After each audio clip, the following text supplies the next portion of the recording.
Hey everybody, Peter Zeihan here, coming to you from Colorado. If you've been watching places like Africa, you notice that the coups are just happening fast and furious. Honestly, I've lost track of how many we're at now, at least 5.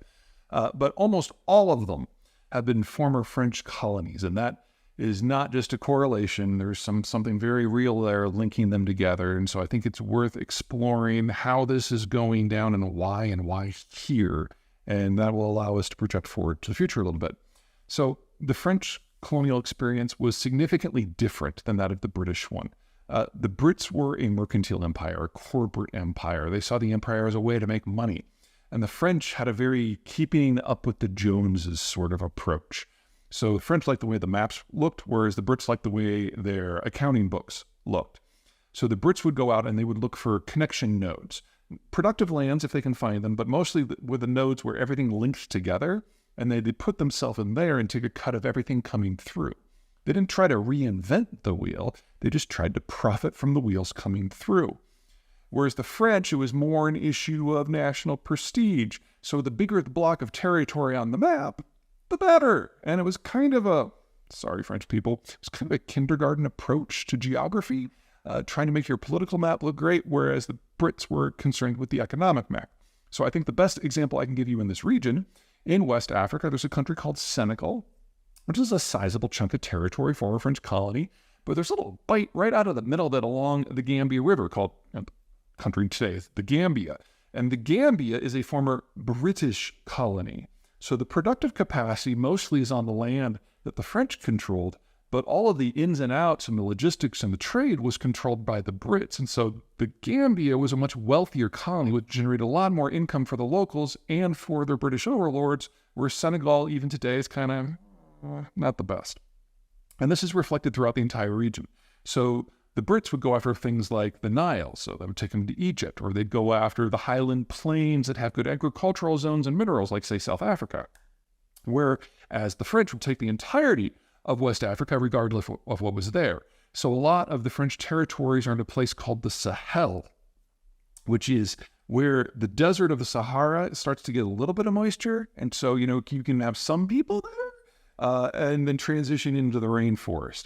It's that transition zone that economically is subpar, and based on climate shifts, whether from human-made climate change or things going back, it moves what areas are dry and wet. So the French were able to take control of it very easily because the local populations were, in many cases, nomadic, but they never had dense population patterns. They never had a lot of cultivation. They never had a lot of mining. They never had a lot of wealth, but the French could control it. And these are the territories that are now going through these political ossifications and breaks now. So no coincidence that it's the French territories that are not as durable politically and economically as the former British colonies. The second issue is one of political culture of the empires. Since the Brits were primarily concerned with the income that they could get, they did not want to disrupt the initial, original political and economic classes. They just installed their colonial overseers as governors general above that and allowed the locals to run most businesses themselves, and the Brits just took their cuts. The French, no. It was about French control. So one of the first things that the French did whenever they came into a community is get rid, by death or otherwise, of anyone who was in charge, and then the French colonials would take over everything directly. They might not understand the local economy. They might not speak the local language, which could be a problem. But more importantly, it meant that when the French colonials finally did leave, they didn't leave a whole lot behind. I mean, the Indians will tell you no end of stories of how horrible the Brits were to them. There's a case to be made there. But the Brits never really disrupted the political leadership. And so when the Brits did leave, the Indians were perfectly capable of ruling their country themselves. In the case of the French might have helped set up a specific group to take over when the French left, but that group, because it was handpicked, would probably be resented by everyone else who was there. And by the time you fast forward to the 2020s, some of these dudes have been there for 50, 60 years, or they're the sons of the original deputies, and the locals don't think very highly of them.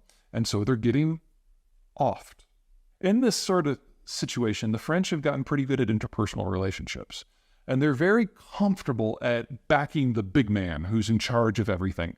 But because they never got into that kind of societal management of the British, they're not very good at providing the support mechanisms, aside from, say, guns and intelligence, that are necessary to allow these big men leaders to actually run their countries in a capable way.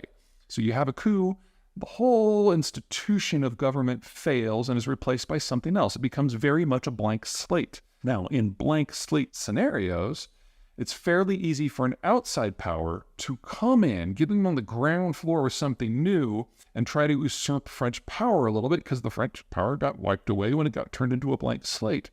And this has provided significant opportunities for, say, the Chinese and the Russians to go into an area where they were never the colonial powers, where the historical experience is minimal, and actually make some real gains. But this is temporary. It's a blank slate. Nothing is established. And the French are still much closer. And the local language is typically French. And you're dealing with an environment where the French know how to play this game.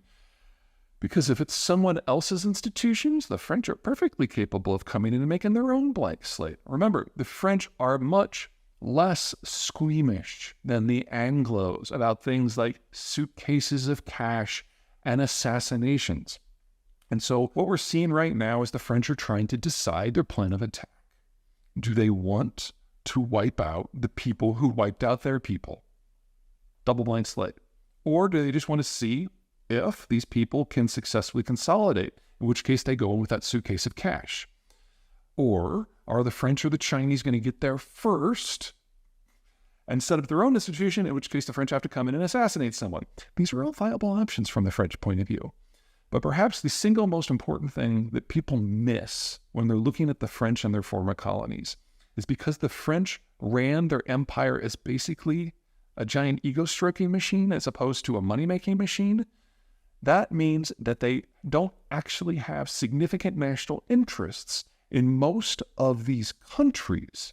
And there's nothing like, say, the British exposure to a place like Gibraltar, where it's actually a strategic interest, or India, where there's an economic interest. The French are capable of just swallowing their ego and walking away.